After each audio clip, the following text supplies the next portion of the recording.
Bendito sea el Dios y Padre Celestial que nos permite por su gracia y misericordia estar de nuevo en este lugar. Y como iglesia de Jesucristo nos sentimos contentos, llenos de gozo y alegría y de mucha paz. Y así en este ambiente maravilloso de amor, en esta reunión de los santos, venimos declarando y enviándote un cordial saludo a ti, a tu familia, a donde quiera que estés, en cualquier necesidad que estés pasando. Nosotros enviamos un cordial saludo en el nombre de Jesús y declaramos que en Cristo hay la solución y está la salvación de cualquier necesidad que tengamos, y sobre todo la salvación de tu alma. Si no has conocido a Jesús, yo quiero decirte que Cristo todavía no ha venido, y mientras no haya venido y escuchas la palabra de Dios, el Evangelio del Reino, tienes la oportunidad de dejar que el Espíritu de Dios toque tu corazón para que vengas al conocimiento de la verdad en Cristo y seas salvo. Amén. Así es que la Iglesia de Cristo, desde este lugar preciosa en el sur de la Florida, te envía un cordial saludo. Y no importa la situación que estés pasando, Dios te ama en el nombre de Jesús. Amén. Un aplauso para todos los que nos pueden ver. Estamos aquí en el estado, en Estados Unidos, en Centro, Suramérica, no importa donde quiera que sea, nosotros proclamamos la palabra de Dios, el reino de Dios a través de esta predicación y enseñanza, y que pueda afectar la vida de todos los que puedan vernos a través de la red. Amén, amados. Amén. Aleluya. Gloria a Dios. Díganle, hermanos, ¿estamos listos? Amén. Gloria al Señor. Hoy yo quiero que hablemos y vamos a ponerle la debida atención a la palabra del Señor. Y quiero hablar sobre el tema, el conocimiento y el trato de Dios.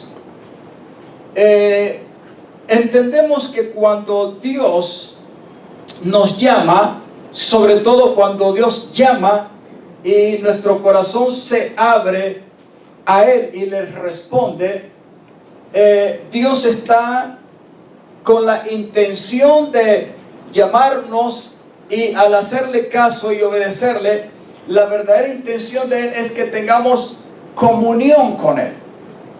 Al tener comunión, el deseo de Dios es que lo conozcamos a Él de una manera plena. Amén. Donde podamos tener una verdadera confianza, y en esa confianza entender de que podemos recibir toda clase de satisfacción. En esa comunión obtenemos un conocimiento de Dios. Pero ¿quién puede obtener un conocimiento de una persona si simplemente ha escuchado de esa persona de palabras? Bueno, el conocimiento creo que puede ser limitado si simplemente lo hemos recibido de palabras. Si, por ejemplo, usted le dice en verdad, quiero hablarte acerca de la persona del pastor Cabrera, y viene Fabio y le empieza a contar acerca de mi vida, y aún menciona el nombre mío al hermano Jorito, ¿tendrá un pleno conocimiento del pastor Cabrera acerca de lo que le diga con palabras simplemente Fabio, el hermano Jorge? No. Puede obtener un conocimiento limitado teóricamente, por así decirlo, o sea, de palabras, porque Fabio vino y me presentó y le habló de mi vida, pero lo hizo en palabras. Ahora, eso no significa que el hermano Jorgito me conoce plenamente a mí. Para que el hermano Jorge conozca al pastor Cabrera, creo que la mejor manera no solamente es que le cuenten de él, sino que tenga un encuentro personal conmigo. Amén. No sé si me estaba poniendo atención. Amén. Cuando nos miramos cara a cara, y viene Fabio y me dice, esta vez no te presento al hermano Cabrera solamente de palabras, quiero que lo conozcas en persona. Y nos damos la mano, mucho gusto, y nos damos un abrazo, y comienza una relación preciosa de buena amistad y de buena comunión y entendimiento con el hermano Jorge.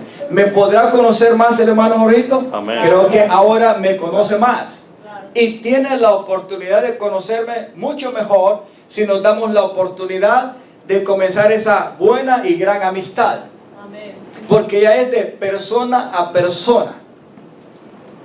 ¿Cuánto conocimiento nosotros obtenemos en la palabra escrita? Amén. creo que conocemos bastante, ¿verdad que sí? Podemos recibirlo y decir realmente que podemos conocer a Dios mediante su palabra escrita. Claro que sí, lo podemos conocer, pero ese conocimiento puede ser limitado.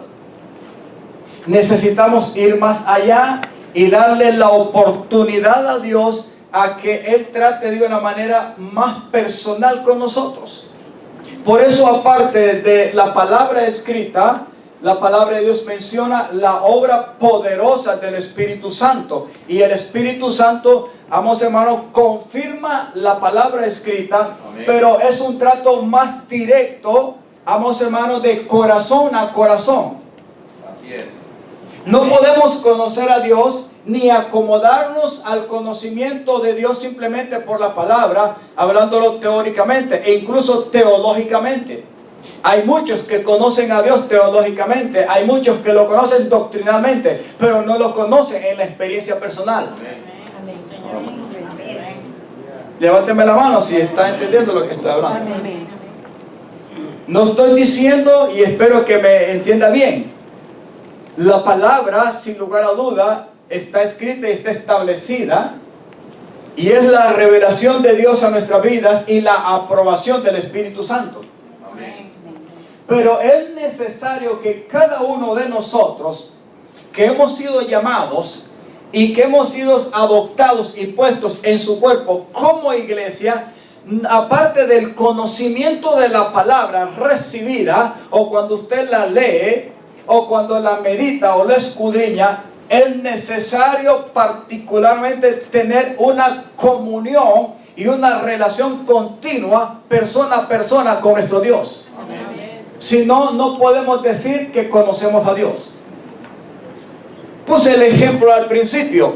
Si el hermano Jorgito solamente me recibe a mí por palabras expresadas de parte del hermano Fabio, sin lugar a dudas está limitado en conocerme a mí, verdaderamente.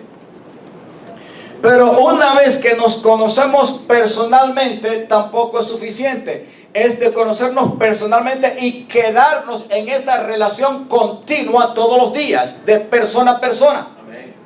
Porque no solamente es conocerlo personalmente, saludarlo, que bueno que te conozco, de donde eres, de República Dominicana, y hoy tú eres de Honduras, etcétera, y hablamos un poquito y de ahí nos separamos y nunca más nos volvemos a ver. No podemos decir que es un pleno conocimiento. Dios nos ha llamado, amados hermanos, para que lo conozcamos a Él. Amén. Y para que Él, amados hermanos, se dé a conocer a nosotros. Amén. Es un intercambio, es una relación. Muchos de los hijos de Dios, y no estoy hablando de las personas que no conocen a Cristo, muchos de los hijos de Dios, amados hermanos, muchos incluso han venido a los pies de Cristo cuando han escuchado la palabra, así como usted la está escuchando hoy. Y el Espíritu Santo obra, amados hermanos, el carácter de Cristo y trae convencimiento de la condición pecaminosa, y la persona viene y confiesa a Jesús. Pero no, eso no es suficiente. Eso es el comienzo. Amén. Eso es el inicio. Gloria a Dios que el Espíritu Santo lo convenció de pecado, de su condición interna, y ahora lo lleva y lo prepara para que reciba y confiese a Jesús como Señor y Salvador de su vida, porque Cristo ya murió. Así es. Pero no termina ahí. Ahí es donde comienza todo prácticamente, porque el Espíritu Santo querrá empezar a tener una relación continua con esa persona que ahora viene a ser un nuevo creyente, una nueva criatura y sobre todo un hijo de Dios. Amén. ¿Cuántos hijos de Dios hay aquí? Amén. Aparte de creyentes y nuevas criaturas. Amén. Aleluya. Si usted es hijo de Dios, déjeme decirle que Dios te ha llamado, pero no solamente para que lo conozcas de palabra, sino para que lo conozcas en la experiencia del trato persona a persona. Amén. Job fue un hombre que sufrió mucho, y quiero resumirlo. Era un hombre temeroso de Dios, dice la palabra. Pero llegó el momento en que Satanás mismo vino y le pidió permiso a Dios para tentar y seducir y afectar la vida de Job. Comenzó con los hijos, con la familia, terminó con la esposa y por último no se aguantó y vino a tocarle su propia vida. Hasta ahí era un problema para Job. Sin embargo, Job no negó al Señor, se aguantó en todo ese problema. ¿Cuántos han leído la historia de Job? Amén. Pero llegó el momento en que aún él mismo maldijo el día en que nació, porque ya la situación era muy complicada de lo que Satanás le había puesto en el cuerpo. Sin embargo, Dios le permite una experiencia muy maravillosa a este hombre, y en un éxtasis mira cara a cara a Dios, y cuando él tiene ese encuentro personal con Dios, lo único que se acuerda de todo lo que está pasando, que era muy malo y muy feo de parte de Satanás, es que cuando tiene esa experiencia con Dios de una manera personal, él dice: de oídas te había oído. En otras palabras, mi conocimiento y mi experiencia de ti, de quién eres y cómo eres, estaba muy limitada, pero ahora mis ojos te ven. Todo se le estaba olvidando al hombre, como que el asunto estaba resuelto, suficiente con ver la gloria y el encuentro personal con su Dios. Desde ahí la cuestión fue diferente para Job. Mucho, ese libro fue bastante grande, y si usted lee al final, la victoria fue de él, de parte de Dios. A pesar de sus debilidades, a pesar de lo que el enemigo hizo, a pesar de todo lo que le pasó en su familia y la negación de su esposa, a pesar de todo, Dios ayudó a este hombre, se mantuvo firme y al final obtuvo la victoria.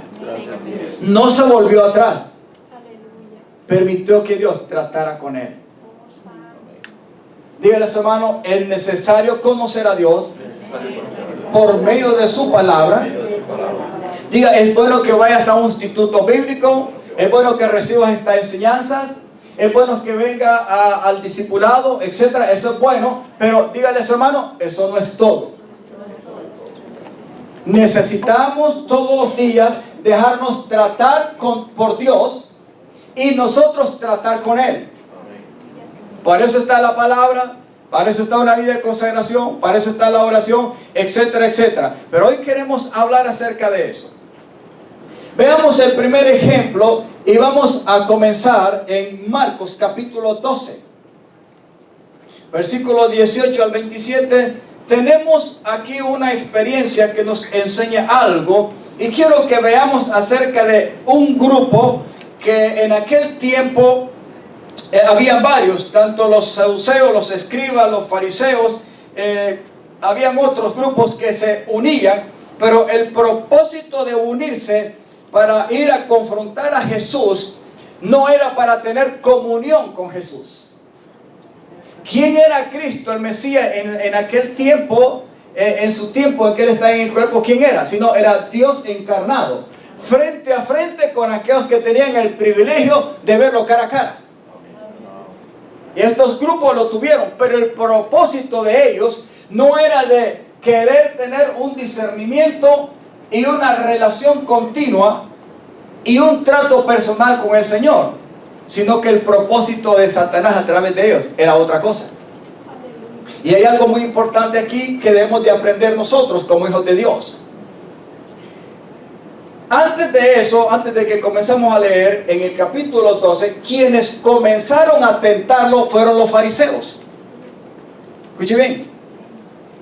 Después que los fariseos fallaron, al preguntarle acerca si era necesario darle los impuestos al César, etc., entonces vinieron los saduceos. Como los fariseos fallaron, entonces vinieron los saduceos, y estos tenían una cualidad, porque habían sus diferencias entre ellos. Todos conocían la ley y el antiguo pacto, y eran maestros y enseñaban. La diferencia entre los saduceos y los fariseos, que estos no creían en la resurrección, los fariseos sí creían en la resurrección. Pero cuando era de tratarse de ir para tentar y hacer caer a Jesús y agarrarlo en algún error, ellos se unían, tenían el mismo espíritu.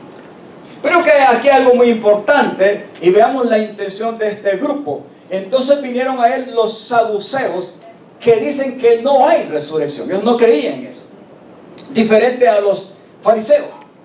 Y le preguntaron diciendo, aleluya, versículo 19, vamos hermano. Maestro, mire, con todo respeto se llegan ellos, ¿verdad?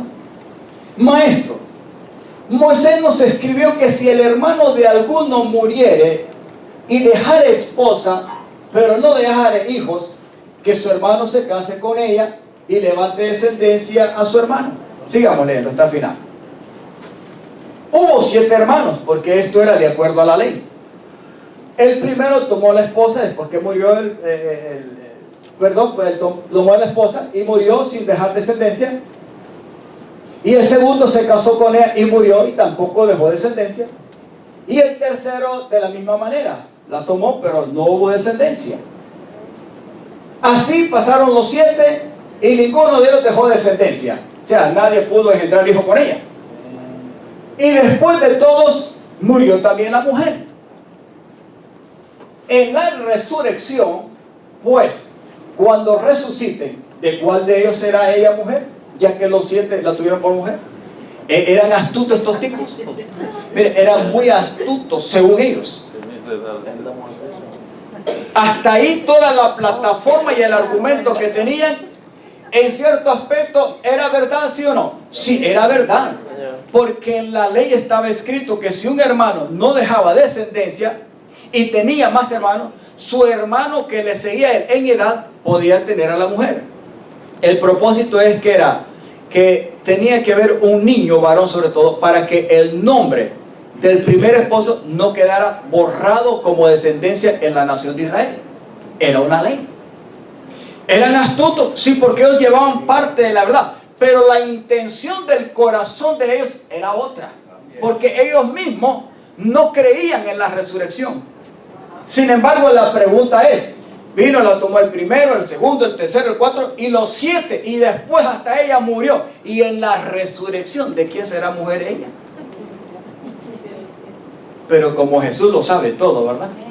Y no hay nadie como el Maestro. Amén. Aleluya. Gloria a Dios por Jesucristo, nuestro amado Salvador, en quien están escondidos todos los tesoros de la sabiduría y de las riquezas del Dios Altísimo. No hay nadie que lo agarre a Jesús en curva. Peligroso, más bien él lo agarre uno. Entonces respondió Jesús, les dijo, no erran, no cometen error ustedes, o sea, no hierran ustedes por esto. ¿Por qué? Les dice una primera cosa, porque ignoran las escrituras, número 1. Pero hay otra cosa que ignoran, dice, y el poder de Dios. Hasta cierto aspecto ellos conocían la escritura, pero en cuanto a la revelación del futuro en la resurrección, ellos sí lo ignoraban. Por eso el Señor les dice que ustedes ignoran 2 cosas, las sagradas escrituras, y también ignoran el trato del poder de Dios. En otras palabras, ustedes conocen a medias a Dios, claro, pero no lo conocen completamente. ¿Por qué es necesario entender estas cosas? Porque solamente la experiencia de un trato personal con Dios en lo más profundo de nuestro ser es que nos hace conocer quién es nuestro Dios. En la experiencia es donde se conoce a Dios. Y ahí es donde nosotros, amados hermanos, obtenemos ese conocimiento pleno de Dios. Y eso es lo que nos hace prósperos y victoriosos. Amén. No hay otra forma. Y el Señor le sigue diciendo, porque cuando resuciten de los muertos, y si se refiere a los 7 hermanos y a la mujer, mira cómo va a ser. Y lo mismo para nosotros. Porque hay sectas que hablan ahí, ¿verdad? Que aún después, como en el caso de los mormones, que después de la muerte, todavía el matrimonio va a seguir engendrando hijos. Y allá en el tiempo de la resurrección, ese matrimonio va a continuar en el futuro, después de la resurrección, y van a seguir teniendo hijos dioses. Venga al discipulado para que aprenda todas estas cosas y vea. Sin embargo, Jesús dice, ni se casarán, ni se darán en casamiento, sino que serán como los ángeles que están en los cielos. Amén, amados. Amén. 27. Pero respecto a los muertos, a que los muertos resucitan, les vuelve a decir, y ustedes no han leído en el libro de Moisés. O sea, ¿en qué cosa? En la misma ley. ¿Cómo le habló Dios en la zarza a Moisés diciendo, yo soy el Dios de Abraham, Dios de Isaac y el Dios de Jacob? ¿Por qué el Señor les dice este ejemplo hacia el futuro? De que Dios no es Dios de muertos, sino de vivos. Porque, amados hermanos, verdaderamente Abraham, Isaac y Jacob sí conocieron a Dios de verdad en la experiencia de un encuentro personal. Abraham, Isaac y Jacob no solamente escucharon la voz de Dios, sino se dejaron transformar por Dios. Amén. Tuvieron un trato directamente con Dios. En vida en la tierra, en el cuerpo, y aún después de la muerte física, ellos estaban plenamente seguros porque no habían muerto. Seguían vivos para Dios. Y Dios seguía siendo el Dios de ellos. Amén. En la vida y aún en el futuro. Mientras que ellos no entendían estas cosas. Es en el cuerpo y es en la tierra donde en la experiencia personal de un trato con Dios todos los días es que conocemos plenamente a nuestro Dios. Amén. Y solamente los que le han entregado el corazón a Cristo y han tenido un encuentro personal con Él y ahora somos hijos de Dios, es que podemos conocer a Dios. El que no tiene a Cristo no puede conocer a Dios. Podrá hablar de Dios. Yo puedo hablarle de la doctrina sobre la tentación, de cómo usted tiene que abstenerse. Pero en la experiencia yo no lo puedo dar a usted. En la experiencia es Dios quien nos puede ayudar. Dependiendo del trato que dependamos y que tengamos con Él. Y Él con nosotros. Amén. ¿Estamos comprendiendo, mis amados? Amén. El conocimiento y el trato de Dios. ¿Estaban engañados los hombres? Muy engañaditos. Incluso hasta la misma Sagrada Escritura no lo sabían discernir ellos. A medias la entendían y la conocían. Mucho menos conocían al Dios verdadero. Porque en carne lo tenían en la cara y nunca lo aceptaron ni lo reconocieron como el Mesías. Sin embargo, el Señor les daba sus verdades en su cara y les decía, ¿verdad?, lo ignorante que eran. ¿Es necesario conocer a Dios en la palabra escrita? Amén. Sí, es bueno tener ese conocimiento escrito. Aleluya, pero es necesario tener ese conocimiento del trato del poder de Dios. Ustedes ignoran las escrituras, pero también ignoran el poder de Dios. Aleluya. Número 2. La experiencia y conversión del apóstol Pablo. Ya hemos hablado acerca de Pablo en cuanto a esto, pero hoy le queremos sacar esta enseñanza y esta experiencia maravillosa de este hombre en el hecho cuando va persiguiendo a los de la fe de Jesús, a los que están en el camino verdadero. Y vamos a conocer algo porque aquí vemos que este hombre no era llamado Pablo todavía, se conocía como Saulo. Y él de una u otra manera ya había sido enseñado, igual que los fariseos había sido enseñado. Pablo, de acuerdo al grupo religioso, no pertenecía a los saduceos. Pablo pertenecía al grupo de los fariseos en cuanto al tiempo de la ley. Y fue instruido por un hombre llamado Gamaliel, un maestro de la ley. Sin embargo, de esa manera, Pablo conocía al Señor de una manera teórica, pero no lo conocía en la experiencia de un encuentro personal. Pablo creía que estaba haciendo bien y que estaba haciendo incluso la voluntad de Dios de acuerdo a la ley. Pero la revelación de Cristo como el único medio de salvación para la humanidad, él no la había tenido. Sin embargo, él decía que conocía a Dios y que estaba haciendo la voluntad de Dios según la ley. ¿Estaba igual que los saduceos? En cierto aspecto sí estaba igual que los saduceos. Lo único diferente es que los fariseos sí creían en la resurrección. ¿Tentaron a Jesús igual que los saduceos? Sí lo tentaron, o por lo menos intentaron hacerlo de otra manera, menos en cuanto a la resurrección, porque ellos sí creían en la resurrección de los muertos. Pero que hay algo muy importante. Versículo 1, creo que tenemos al 9. Quiero que leamos esto y sacamos una enseñanza. Dice Saulo, porque todavía no era el Pablo.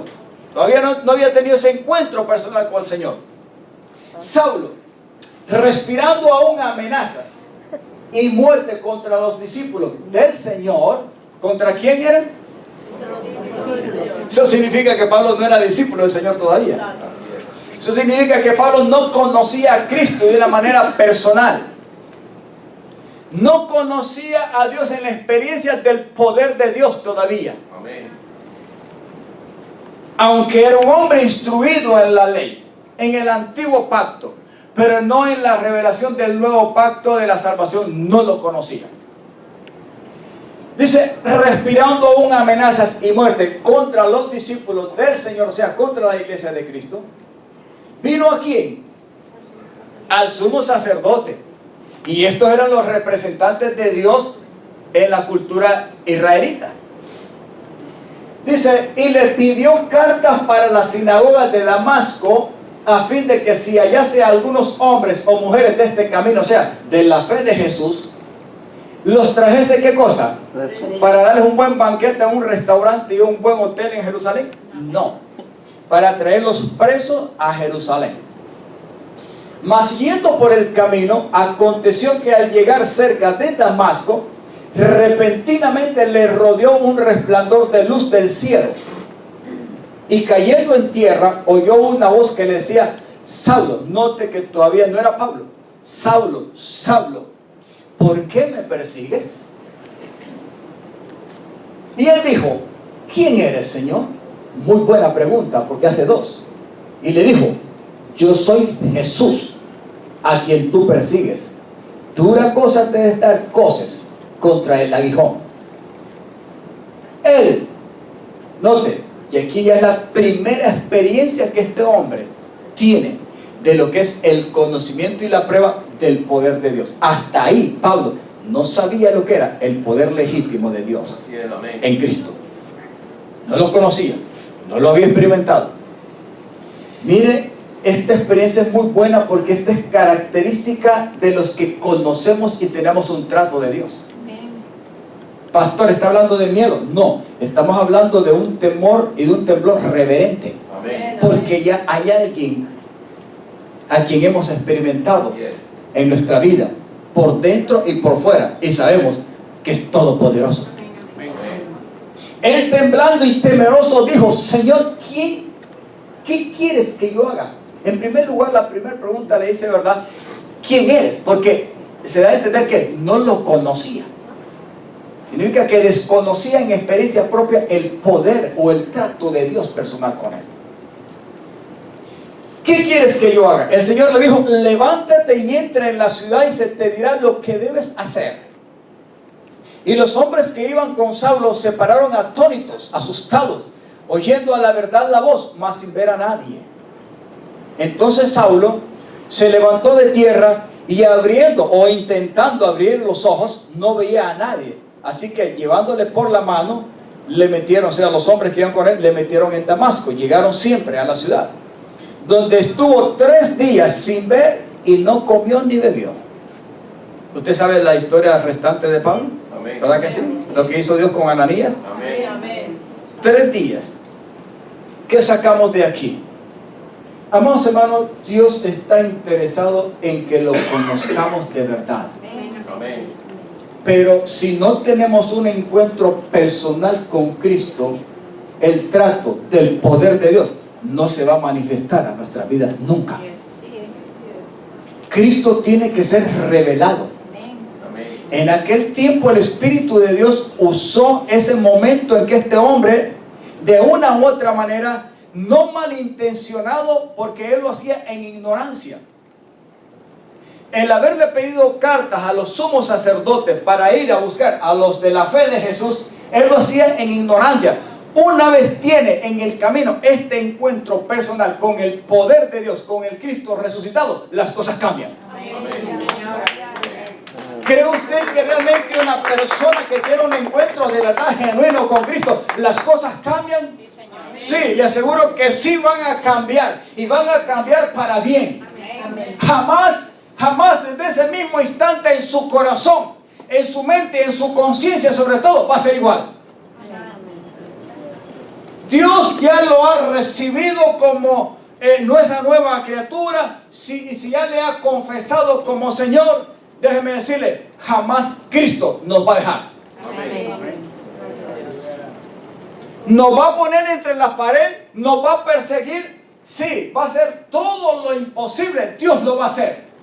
Sabe que hay muchos, amados hermanos, que después de tener ese encuentro personal con Cristo, por cualquier cosita, porque son inmaduros, han escuchado el Evangelio, quizás conocen la palabra. Hay algunos que han ido quizás a un instituto bíblico o han pasado por muchos años y conocen de memoria la palabra de Dios. La conocen, quizás desde Génesis hasta Apocalipsis. Pero cuando viene una prueba, cuando viene una necesidad, cuando viene una experiencia, cuando viene una crisis, no saben cómo confrontar la situación. Y creen que todavía la situación depende de ellos mismos, porque no conocen cuán poderoso es el Dios que los ha llamado. Amén. Dios es grande, Amén. Dios es fuerte, Amén. Dios es bueno. Y una vez se mete en nuestros corazones, si somos hijos de Dios y ya le hemos confesado con todo nuestro corazón y con toda sinceridad, Dios jamás va a dejar de tratar con nosotros. Muchos querrán huir de la presencia de Dios y del trato de Dios. Jamás, amados hermanos, vamos a escapar de Dios. Cuando Dios llamó a Abraham, pasaron muchos años. Incluso Dios le dijo, de ti voy a sacar una descendencia muy grande. Cuenta el polvo de la tierra, mira la arena del mar, mira las estrellas del cielo. Si los puedes contar, realmente todo el mundo va a contar tu descendencia. Pero si no lo puedes hacer, así va a ser tu descendencia. Amén. Y es que tenía 70 años más o menos cuando le prometió a Isaac. Y pasaron 25 años, hermano, para que Isaac viniera. Sin embargo, jamás Dios dejó de tratar con Abraham. Y jamás Abraham dejó de abrir al trato de Dios el corazón. ¿Cometió errores? Sí, cometió errores. Y cometió errores Sara. Pero jamás Dios dejó a Abraham. Amén. Y continuó con Isaac. Y terminó con Jacob, que le dio dolor de cabeza. Más hermanos, no hay dolor de cabeza que Dios no venza. Un dolor de cabeza va a ser para nosotros cuando tratamos de rehuir y de hacer las cosas a nuestra manera. Puede pasar toda la vida. Dios nos va a perseguir porque Él es Padre. Hermano, entonces eso de ser hijo de Dios no es cosa seria, es cosa muy seria. Y si Dios ya te declaró tu Padre, ¿qué padre va a dejar a su hijo? ¿Tú dejarías a tu hijo? Aunque se vuelva rebelde, aunque no te haga caso, lo que sea. ¿Qué hijo de nosotros no le dimos dolor de cabeza a nuestro padre cuando éramos niños o pequeños? ¿Nos dejaron nuestros padres? ¿Nos dejaron? No, nos dieron palos, nos dieron fajados, nos dieron, quizás las viejas nos tiraron un chancletazo o lo que sea. Algo sucedió, pero jamás nos dejaron. Para bien o para mal nos daban hasta, como dice la palabra, de una manera en que no deben de haberlos hecho. Pero lo hacían como padres. Nadie que ha sido engendrado por un padre como hijo, el padre lo va a dejar jamás. Y vamos a ver por qué. Saulo, mejor dicho, conocía a Dios en ignorancia, pero no en la plenitud de la experiencia del poder de Dios. Cuando Jesús se le presenta y lo derriba y queda ciego, y aun cuando intenta levantarse, a mí se me imagina que su orgullo espiritual, su orgullo religioso como fariseo, ahí quedó crucificado. Ahí dejó de ser escriba, ahí dejó de ser fariseo, ahí dejó de ser religioso. Ahí, amados hermanos, se le terminó todo aquel conocimiento teórico que tenía acerca de la ley, porque no había tenido un encuentro personal con Cristo. Pero ahí la cuestión cambia. Solo hay dos preguntas, y que después que este hombre se levanta, porque dice la palabra que fue derribado. Algunos te dicen fue derribado del caballo, ahí no dice que hay caballo, pero que fue derribado, fue derribado. Y fue derribado no solamente físicamente, sino todo su orgullo intelectual, todo su orgullo emocional, todo el conocimiento que él tenía, todo lo que Pablo era y lo sublevaba con el conocimiento que tenía, fue derribado completamente. Cuando se levantó, ya no se levantó como Saulo, se levantó como una nueva criatura y solamente tuvo la oportunidad de hacer dos preguntas. Primero, da a entender que no conocía el trato del poder de Dios. Pero cuando Dios se le revela y esa luz lo deja ciego y lo bota del todo, la pregunta es: ¿quién eres? Y le dice: Señor. Y le da la respuesta: yo soy el mero mero. A quien tú persigues. Si los persigues a ellos, estás persiguiendo mi cuerpo. Son míos, los de la fe, los de mi camino. Yo soy el único camino. Ellos andan en mí, ellos me han confesado, son míos. Tú no los conoces ni a ellos, mucho menos a mí. Ahora conoces a la cabeza y ahora vas a ser uno de ellos. Y ahora vas a ver lo que te va a costar sufrir por causa de mi nombre. Aleluya. Duras cosas le vienen a uno cuando tiene un encuentro personal con Cristo. Porque es que Dios tiene que tratar y transformarnos para podernos utilizar. Ahora había dos cosas en la experiencia de Pablo: el encuentro personal con Cristo. Ahora Dios lo iba a transformar y luego lo iba a utilizar, y a él le tocaba sufrir. Lo que había hecho ahora se lo iban a hacer un montón de veces, pero ya no era igual. Y después la segunda pregunta: ¿qué quieres que yo haga? Y es que son las preguntas claves cuando uno tiene un encuentro personal con Cristo. Primero, Cristo se le revela. Segundo, Señor, ¿y ahora qué? Aquí está lo que tengo, lo que soy. Si de algo te sirve, métele mano, porque es lo único que hay que hacer. Algunos cuando comienzan la vida cristiana, puede pasar 1 año, 2 años, 3 años, y cuando vienen los momentos difíciles, en vez de entregarse y dejar que Dios trate con ellos y ellos tratar con Dios de cara a cara en una vida consagrada, mejor huye. ¿Cuántos por ahí andan huyendo? Hay muchos que andan huyendo porque se han desanimado. Algunos se han sentido, ¿verdad? Se han sentido maltratados. Algunos se han sentido ofendidos. Algunos se han sentido resignados, debilitados. Algunos de, no, esto del cristianismo para mí, no, mejor me vuelvo a la religión. Y es que la religión es más fácil, Cristo es más difícil. Porque es que cuando Dios, como no es religión, va a tratar con aquellas cosas que a Él le estorban en nuestra vida y que las traemos de antaño, y Él las va a arrancar, nos guste o no nos guste. Dios va a arrancar todo lo que le estorba en nuestro corazón, que no le compite a su naturaleza. Ahora es Cristo el que tiene que rejuvenecerse, que fortalecerse y desarrollarse y expresarse en y a través de nosotros. ¿Vale la pena? Sí, Señor. Vale la pena. Aunque no nos guste, aunque tratemos de renunciar, aunque nos sintamos ofendidos. ¿Sabe que hay veces que hay personas que se van resentidas con los pastores? Se van, y no solamente resentidas, se van enojadas, se van disgustadas y echan raíces de amargura, se enojan.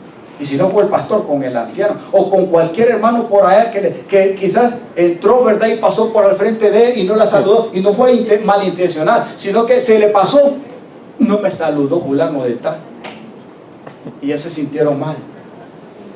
Dígale, hermano, hay que dejarnos tratar con Dios, y en ese trato Dios nos va a confrontar, y es mejor que nos dejemos confrontar por dentro para que tengamos deleite también por afuera.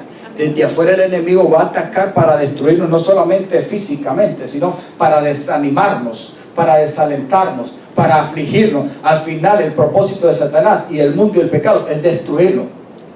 A la postre Dios, el trato, aunque sea duro de parte de Dios, pero al final es para bien de nosotros. Esa es nuestra victoria. Gracias, Dios. Por eso no podemos rechazar el conocimiento de la palabra de Dios y de la doctrina, y teóricamente es bueno, pero es necesario también no ignorar que el Dios Todopoderoso quiere tratar con nosotros. Señor. ¿Desde cuándo, pastor? Ya cuando entramos a la edad adulta. No, hermano. Dios comienza a tratar desde antes de nacer. No, ¿por qué no ponemos el ejemplo de Esaú y Jacob? ¿Acaso ya Dios no sabía lo que estaba evolucionando ahí en el vientre de Rebeca? Y aún los dos muchachos, el Jacob, que era tan astuto, que aún el Esaú era el primogénito, y aún así sale Esaú como primogénito, pero del calcañar venía agarrado Jacob. Y en la vida, cuando fueron ya fuera del vientre, hermano, uno de ellos fue más astuto que el otro. En cuanto a la vida espiritual, y vamos a ver un ejemplo más adelante. Aleluya. Dígale a su hermano, es necesario tener la experiencia y conversión verdaderamente a través de un encuentro del poder de Dios. Amén. Nadie se convierte solamente de palabra. Si no es tratado por Cristo, nadie tiene una verdadera conversión y un conocimiento de Dios. Número 3. Pablo y el trato del poder de Dios. Aquí tenemos un ejemplo de este mismo que ya no era Saulo. Aquí en el camino hacia Damasco dejó de ser Saulo y Dios le cambia el nombre y ahora es Pablo. Y la palabra de Dios dice que después de que llega a Damasco, Dios prepara a otro hermano, se le revela a un hermano llamado Ananías. Viene va a orar por él, impone manos. Él recobra la vista, le da de comer e inmediatamente, dice, el apóstol Pablo predicaba a Cristo en la sinagoga. Amén. Y en todas partes. Y Dios le dice, no te preocupes, Ananías, ve, está en tal parte en Damasco, va a orar por él, impone manos, va a recobrar la vista, dale de comer, porque me es necesario como instrumento en mis manos, porque tiene que llevar mis palabras delante de reyes, delante de los gentiles y delante de Israel. Amén. Amén. Cambió la cuestión. Pero hay algo muy importante en la vida de este hombre. Y aquí ya no era un hombre inmaduro. Ya aquí era el apóstol Pablo, con las experiencias diarias desde la conversión en el camino hacia Damasco. Pero hay algo muy importante. Quizás algunos hemos leído, o todos hemos leído esta parte de 2 de Corintios 12. Y él habla aquí de un testimonio. No comienzo yo en el versículo 1, pero comienzo en el 7, resumiéndolo. Y note algo.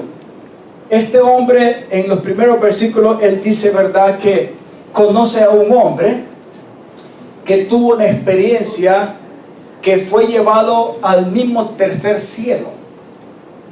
Y se le dieron a conocer y tuvo experiencia de grandes visiones y revelaciones de Dios, que para él no las podía describir y no las podía hablar y expresar con palabras.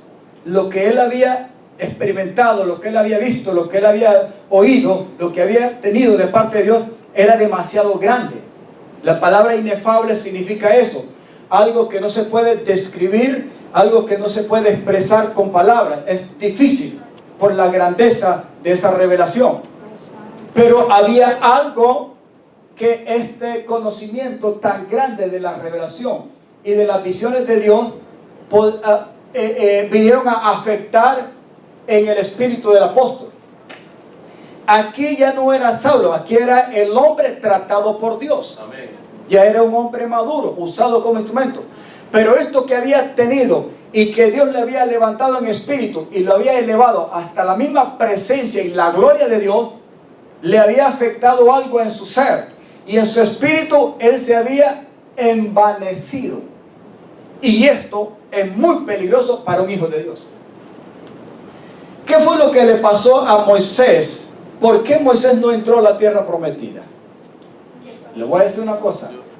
Si bien es cierto, el pueblo tuvo culpa cuando en cierta ocasión tenían necesidad de tomar agua, estaban en el desierto. Y había una roca. Esa roca, esa es la palabra de Dios, que siempre los perseguía, y era Cristo. Era un tipo de Cristo. Y cuando Dios, mediante la murmuración y queja del pueblo que tenían sed, Dios le dice a Moisés, háblale a la roca y de ella va a salir agua para que tome el pueblo y sus ganados. Dios le estaba diciendo algo muy claro y detallado y fácil y sencillo de entender a Moisés. Claro que sí. Pero tenía este hombre una experiencia de un trato personal cara a cara con Dios. En el antiguo pacto yo creo que no hubo alguien más que conocía mejor a Dios que Moisés. Pero en ese momento se le olvidaron las palabras que Dios le había dicho exactamente. Y él dejó sacar algo de su orgullo personal y un poco de envanecimiento. Porque en vez de glorificar y santificar a Dios delante del pueblo, fueron sus propias palabras y se enojó con el pueblo. No era un enojo que representaba la ira de Dios como en otros casos. Y no eran las palabras, porque usó su yo. Y eso hizo que Dios incluso le quitara la vida y no permitiera que entrara a la tierra prometida. Porque en ese momentito habló palabras de envanecimiento. Gloria a Dios que no se perdió, pero no pudo entrar a la tierra prometida. Y esto es muy peligroso. Aquí hay algo muy importante. En esta segunda carta a los Corintios, capítulo 12, versículo 7, y leemos lo siguiente. En la experiencia del apóstol, dice: y para que la grandeza de las revelaciones no me exaltase desmedidamente, quiero que ponga atención, me fue dado un aguijón en mi carne. Aguijón significa un punzón, alguien que le hacía sufrir. Me estaba contando Feo, pastor, esta semana he pasado una semana crítica, y yo te entiendo, porque yo he pasado medio crítico hace muchos días con respecto al dolor de muelas. Y el dolor, ¿quién se siente satisfecho con un dolor de muela, dolor de cabeza, o le duele el estómago, o le duele acá, o la espalda, lo que? ¿Quién se siente satisfecho con un aguijonazo de un dolor que no lo deja ni dormir, y más bien lo puede irritar si no está preparado en la paz de Cristo para mantener la calma? Puede hasta patear el gato sin necesidad, lo que sea. ¿Sí o no? Sí, hermano, porque son experiencias duras.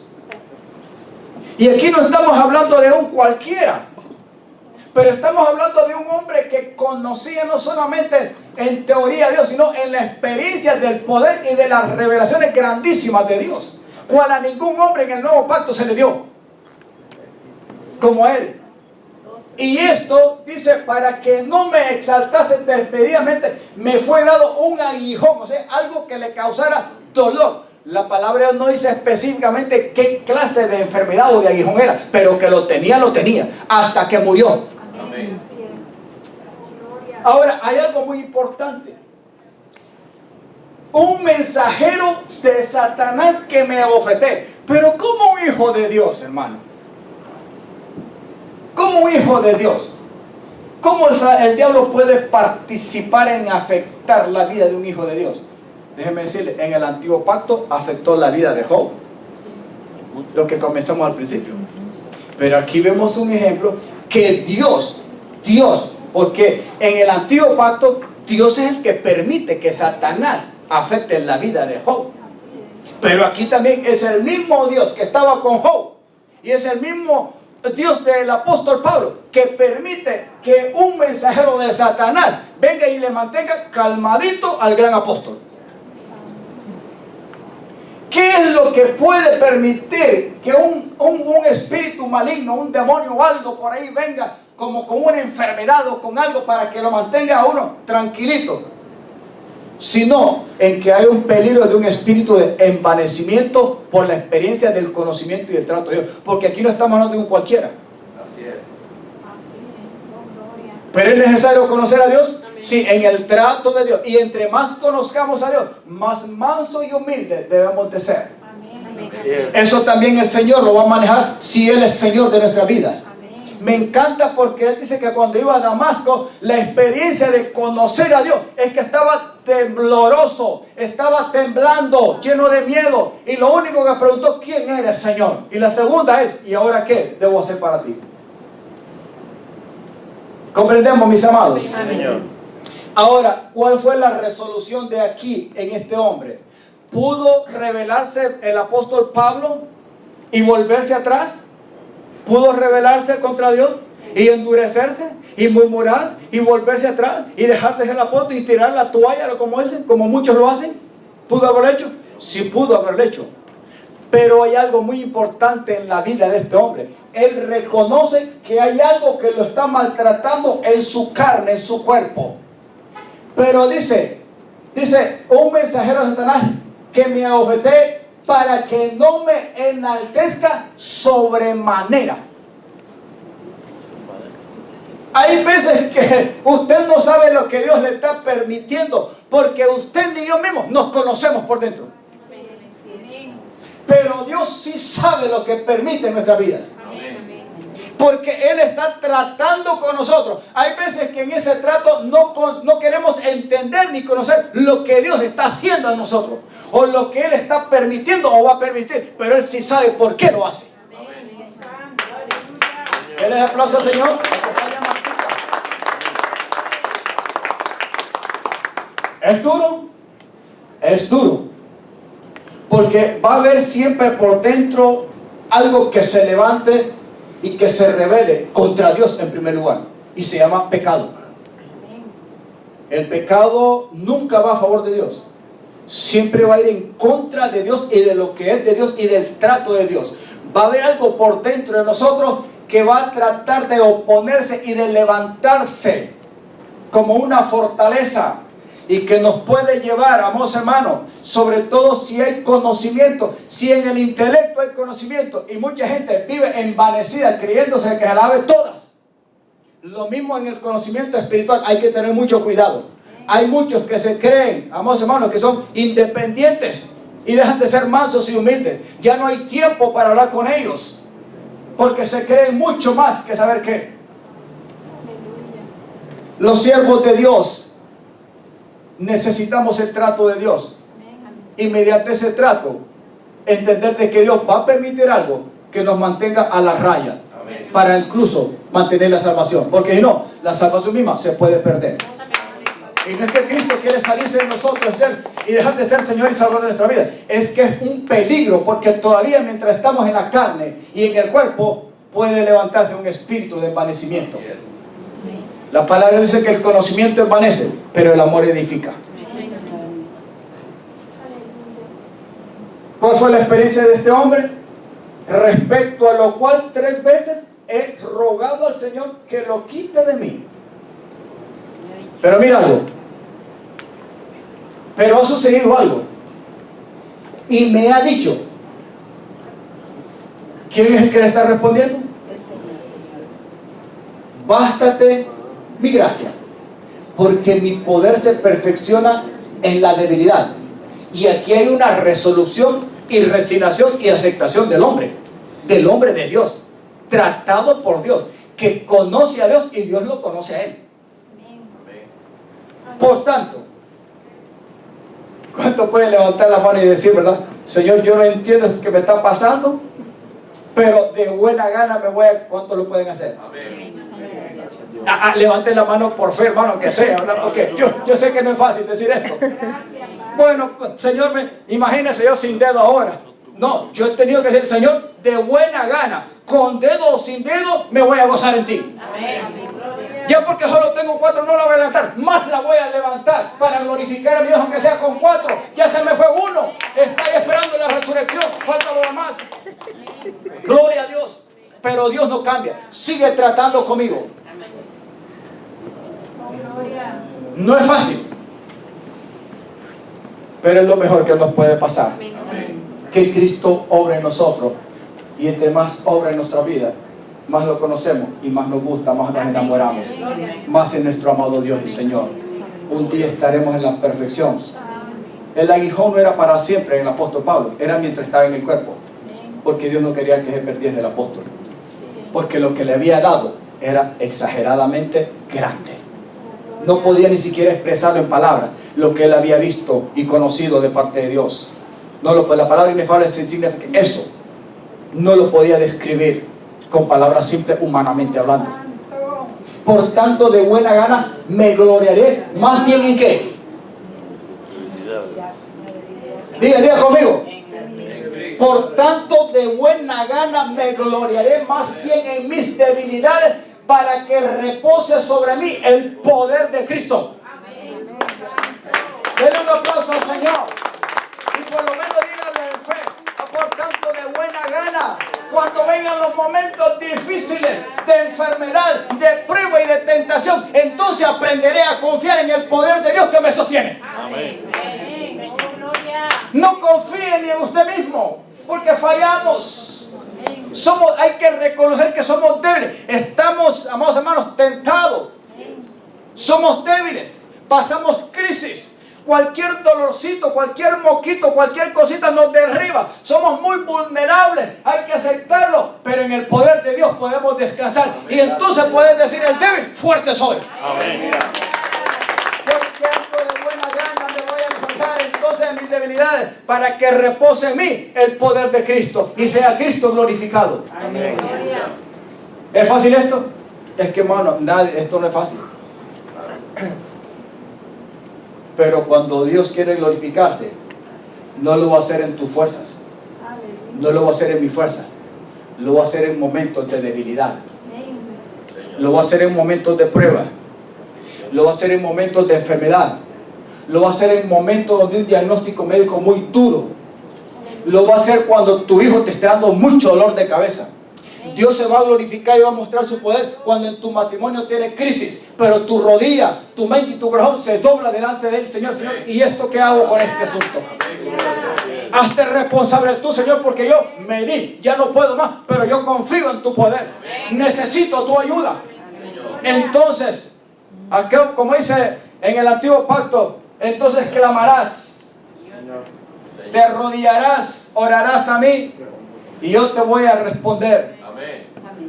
Cuando lo hagas de todo corazón. Por lo cual, por amor a Cristo, me gozo en las debilidades, en afrentas, en necesidades, en persecuciones, en angustia, porque cuando soy débil, entonces soy fuerte. Yo no sé si usted está entendiendo y recibiendo esta palabra. Algunos se creen en prosperidad y hay un evangelio muy superficial que siempre le promete estar sobre todas las cosas en la prosperidad, en la bonanza, y que nunca va a pasar ninguna necesidad, ninguna crisis, ningún dolor. Esa es mentira del diablo. El verdadero evangelio le va a hablar la verdad a usted. Hay momentos difíciles, hay momentos de debilidad, hay momentos donde hay que llorar, que lamentarse, de crisis, de enfermedad. Aquí no lo está diciendo, voy a poner el versículo 18, creo que es hermana Elisa. Aquí no lo está diciendo un hombre cualquiera. Aquí lo está diciendo un hombre que ya conocía a Dios y Dios lo conocía muy bien a él. Había trato entre los dos. Aleluya. ¿Cuántos alaban al Señor? Amén.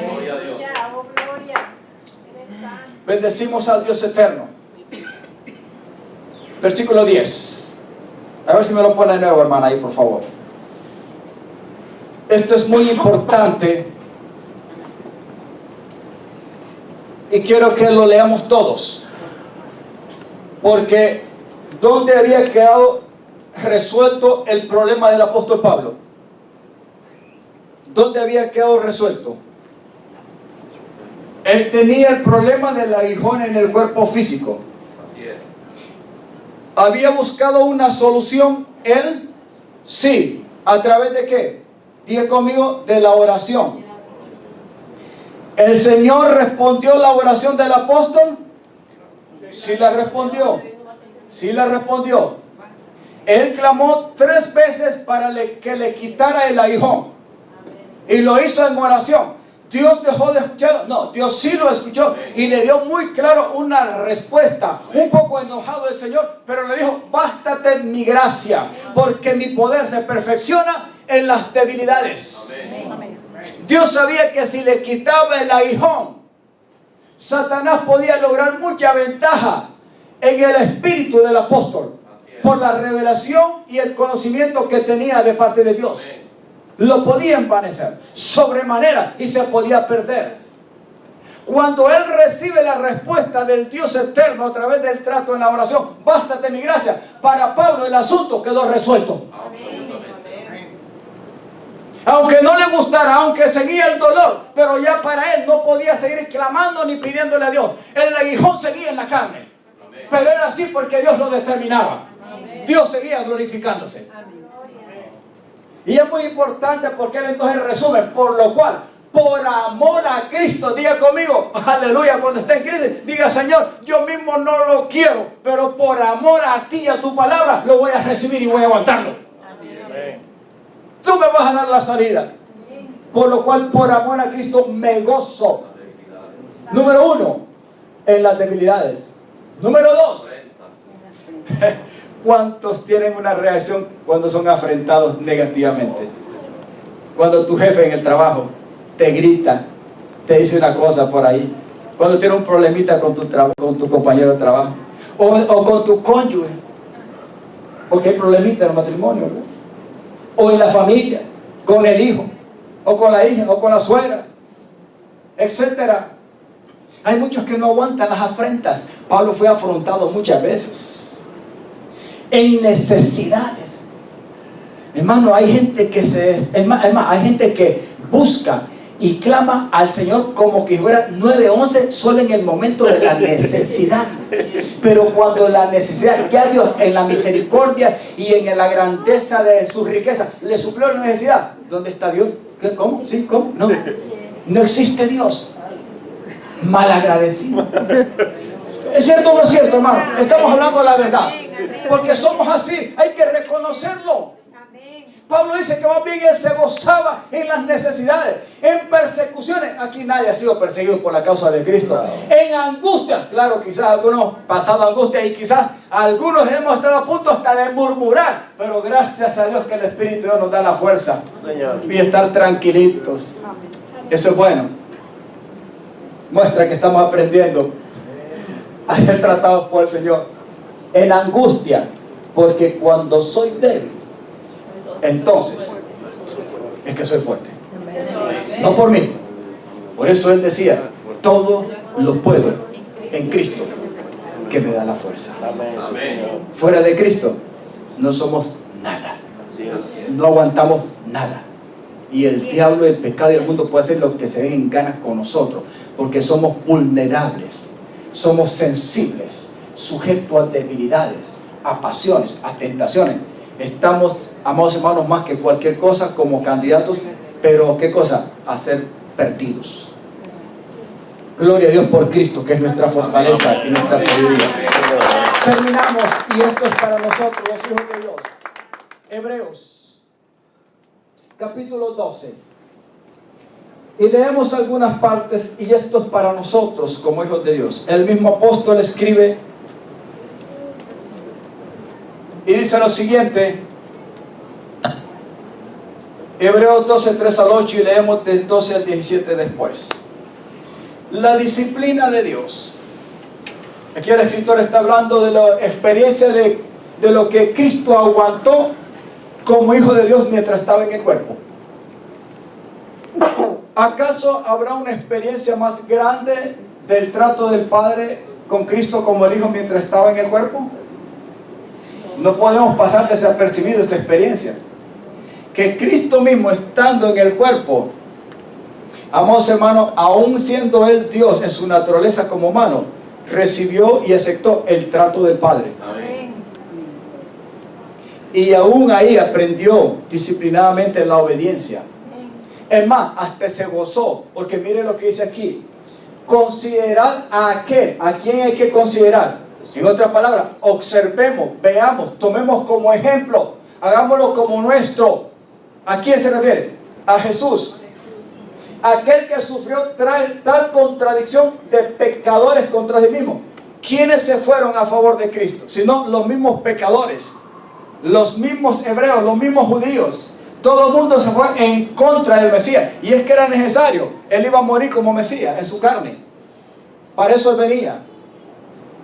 Pero dice que sufrió tal contradicción de pecadores contra sí mismo. ¿Para qué? Y esto es para nosotros. Para que vuestro ánimo no se canse hasta desmayar. ¿Cuántos diariamente su ánimo decae? Por cualquier cosita. Lo picó una mosca. ¡Ay! Ya se desanimó. En vez de matar la mosca y seguir adelante. Por cualquier cosa. Y el enemigo es un experto porque va a tratar de bajar el estado de ánimo de cualquier persona. Y eso tiene que ver con la fortaleza del espíritu. Si usted y yo no estamos fuertes en el espíritu, nuestra alma es lo más vulnerable que hay. Y el cuerpo le obedece al alma. nos acobardamos, nos desanimamos. Todos los días el Señor permita que nuestro estado de ánimo sea fortalecido y se aliente todos los días por medio del poder de Cristo. Porque sin eso ni siquiera nos levantaríamos de la cama. ¿Cuántos no tienen ánimo ni siquiera ni de levantarse de la cama? Y no es porque están enfermos, simplemente es que están ahí y ahí luchando y luchando, que hasta para levantarse, hermano, cuesta romper. Y no la cama, sino es el estado de ánimo que está ahí sujeto a esa almohada. ¿O no es así? Sí, hermano, hay que ser sinceros y claros. Nuestro estado de ánimo, el enemigo lo ataca todos los días para que nosotros no tomemos las correctas decisiones y tengamos ese buen caminar fortalecidos en Cristo. Pero es que es muy importante porque pone el ejemplo mismo de Jesús. Y el apóstol está diciendo, porque aún no habéis resistido hasta la sangre. ¿O cuántos hemos muerto por causa del Señor todavía? Nadie ha combatido por el Evangelio. Y que hemos llegado a considerarnos perseguidos y que nos han metido en la cárcel y mucho menos a llevarnos a la condenación y a quitarnos la vida por causa del Señor. Algunos han muerto por la causa de Cristo, como mártires. Y su estado de ánimo no ha decaído. Y eso solamente con el Señor y la fortaleza y el trato de Dios se puede aguantar. Si Cristo no está en nosotros, esas cosas no las podemos aguantar. Cualquiera se raja. Y no estamos preparados. Pero aquí está diciendo, porque aún no habéis resistido hasta la sangre, combatiendo contra el pecado. Cristo es el único que podía hacerlo y lo hizo. Y ya habéis olvidado la exhortación que como a hijos se os dirige. ¿Cuántos son hijos aquí? Amén. Hijos del Padre Celestial. Amén. Si usted es hijo del Padre, el Padre nunca va a dejar de tratar con usted. ¿Por qué? Sencillo, usted es hijo de Él. Amén. ¿Y qué padre no trata con su hijo para disciplinarlo, para corregirlo, para instruirlo, para ayudarlo y que se mantenga firme? Amén.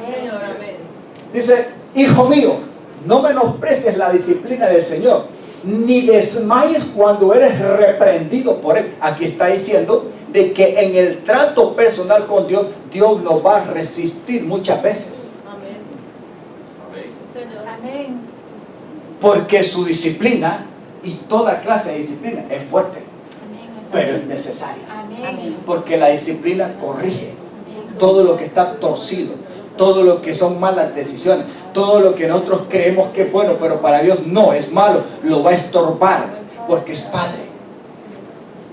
Y esto es por dentro.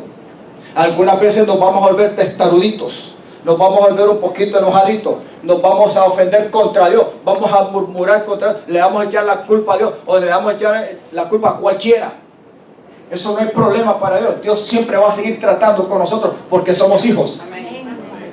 Aleluya. Vuélvame el 5, mi hermana, por favor. Como a hijos se los dirige diciendo, hijo mío, no menosprecies la disciplina del Señor, ni desmayes cuando eres reprendido por Él. ¿Cuántos tienen hijos aquí? Amén. Y hemos enseñado mucho de la familia, ¿verdad? Y sobre todo cuando están niños.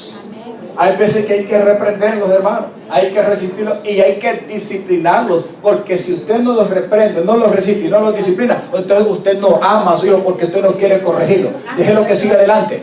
Va a ser dolor de cabeza para usted, para su familia y para la sociedad. Es más, quizás no llegue a viejo. Porque el Señor al que ama, disciplina y azota a todo aquel que recibe por hijo. Dígale a su hermano, hay que dejarse tratar por el Señor. ¿Vendrá disciplina por ahí? No importa, porque somos hijos del Padre. Para nuestro bien debemos de gozar de la disciplina del Dios eterno. Si soportas la disciplina, Dios los trata como a hijos. ¿Por qué? ¿Qué hijo es aquel a quien el Padre no disciplina? Ay, mis amados. Aquí no estamos de acuerdo con el espíritu alcahueto, ni de padres, ni de abuelos, ni de tatarabuelos. Cuidado con eso. La vez pasada hablamos del ejemplo de Elí, ¿se recuerda? Cuidado con todo lo que pasó al pobre Elí, a su descendencia y a los hijos de Israel y aún hasta los mismos filisteos. Pero si se les deja sin disciplina, de lo cual todos han sido participantes, entonces ustedes son bastardos y no hijos. Un bastardo es aquel muchacho que aunque tiene familia, no le importa lo que le diga o le discipline el padre, él hace lo que le den en gana. Y no tiene las cualidades de un hijo, de ser sumiso y obediente y respetuoso y temeroso a la paternidad. Es un grave peligro para la familia y para la sociedad. Pero los verdaderos hijos de Dios aceptan la disciplina del Padre para su bien. Porque como iglesia tenemos que participar. Y algo muy importante. Aleluya.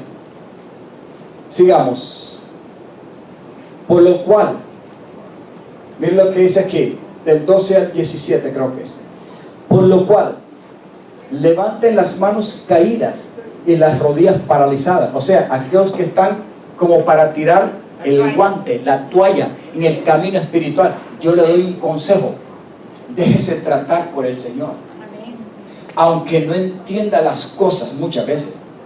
Pastor, estoy joven, estoy niño, estoy adolescente y tengo una vida por delante. Yo lo mejor que el consejo que le doy es que mejor déjese tratar por el Señor a temprana edad, para que no tenga muchos dolores de cabeza. Lo vamos a tener con el Señor, pero con el Señor estamos protegidos. No importa la edad, Dios va a tratar con nosotros. Y ese conocimiento y esa experiencia es magnífico y nos trae bendición y prosperidad. Y hagan sendas derechas para vuestros pies. Porque ¿quién de nosotros por ahí en nuestro diario caminar no camina como un cojo, torcido y se desvía o lo que sea, ¿verdad? Para un lado. Dios quiere que mantengamos firmes en un solo camino. Cristo no es un camino torcido, Cristo es un camino recto y es el verdadero. Caminar en Cristo no es fácil, pero aunque Dios nos vea y vea que tengamos debilidades y cojera, Él siempre va a tratar de enmendar la cojera para que nos mantengamos en el camino. Eso es parte de la disciplina y el trato de Dios y vale la pena. Hagan sendas derechas, o sea, que vuestros pies se mantengan firmes caminando en Cristo, para que lo cojo, sea aquello que es débil en nosotros, no se salga del camino, sino que sea, ¿qué cosa? Sanado. La única forma en que pueden ser sanadas nuestras debilidades y nuestras cojeras es en Dios, en Cristo, bajo el trato poderoso de Él, como un conocimiento también. Sigan la paz con todos y la santidad, sin la cual nadie verá al Señor. La disciplina de Dios para los hijos es para que participemos del carácter de su santidad. Y sin santidad nadie va a ser un hijo eterno de Dios en el futuro. Dios viene por una iglesia y por hijos santos verdaderos. Mira bien, y pone un ejemplo muy importante aquí. Miren bien, no sea que alguno deje de alcanzar la gracia de Dios, que brotando alguna raíz de amargura los estorbe y por ella muchos sean contaminados.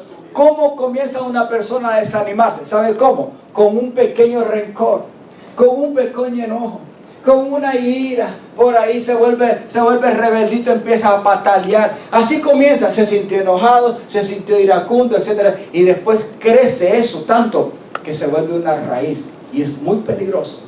¿Cuánta gente ha conocido la gracia y se ha vuelto de Cristo y ahora son unos amargados? Cuidado, porque pueden perderse.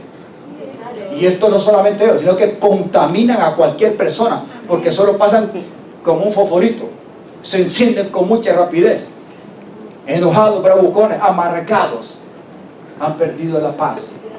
Cristo no quiere eso para nosotros. Aleluya. No sea que haya alguno fornicario, y no es que Esaú se casó con alguien por ahí, sino que es que aunque él tuvo una muchacha ahí que le dio dolor de cabeza a Isaac y a Rebeca, si usted lee en la historia acerca de Esaú.